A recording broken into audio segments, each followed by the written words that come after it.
I'm an ordinand at Trinity College in Bristol, and today's Thought for the Day is filmed in the aftermath of Storm Eunice. Our thoughts and prayers are with all those who've been affected by this storm. The storm has claimed lives, closed schools, and caused mass disruption across the country.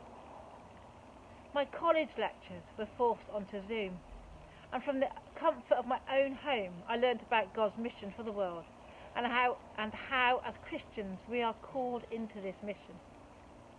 As we discussed the topic of mission, I watched a large bamboo behind me being battered by winds that gusted nearly 80 miles an hour. And unlike the rest of my garden, these long, flexible green leaf canes have withstood the massive storm. The Latin for bamboo is philostachys, and this simply means leaf spike, and refers to the flower cluster of the bamboo. The flowering of bamboos is an intriguing phenomenon because it is unique and a very rare occurrence in the plant kingdom. Most bamboos only flower every 60 to 130 years, and the energy used to produce these flowers is often so exhausting for the plant that once flowered, it dies. It struck me how much risk is involved when you grow a bamboo plant from seed. How precious the seed is when it comes from a plant that has given its life to blossom. This week at college we have been looking at mission and asking the question, does God take risks? It made me think of the bamboo behind me. You see, I bought this bamboo from a specialist bamboo nursery in Germany, and it arrived through my letterbox as a tiny precious seed.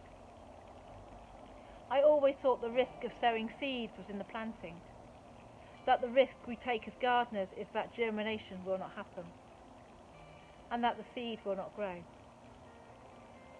There's a risk that I will not provide the seed with the right conditions. I might overwater it, starve it of some essential micronutrient, and consequently the plant will wither and die, or worse still, never even germinate at all. I've realised this week that the risk was not in planting the bamboo seed.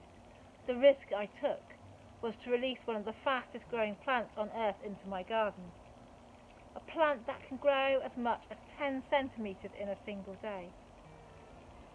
I risk planting a species of plant that grows with so much vigour you can actually sit and watch it grow. And I confidently and knowingly took the risk of planting a fast-growing bamboo plant into my garden and changing the landscape of my garden forever.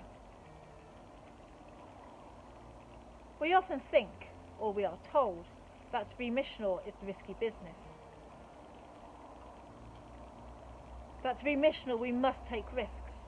We must take risks, take chances, and set ourselves up for failure and possible pain.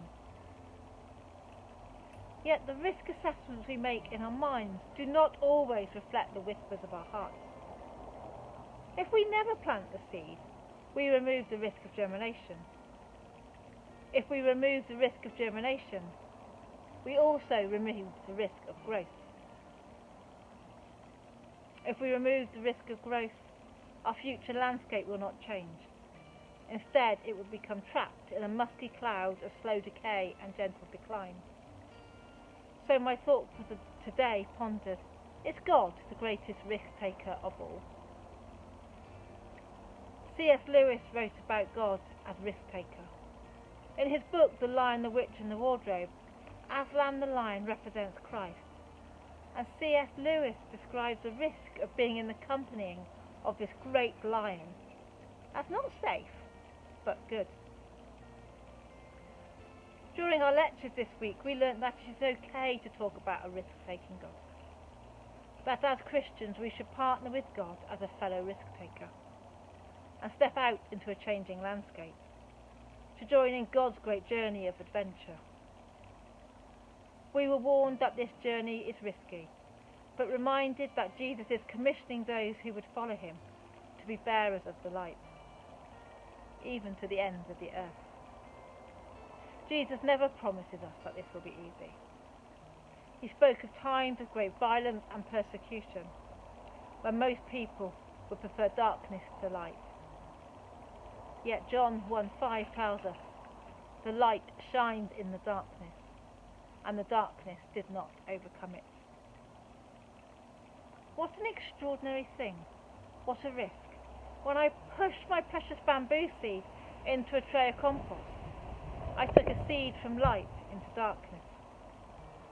Yet through germination, it overcame the darkness and grew back into the light that continues to sustain and change its life. What an extraordinary thing. What a risk for God to entrust his precious light to a young girl from Nazareth called Mary. To entrust light to a motley crew of disciples.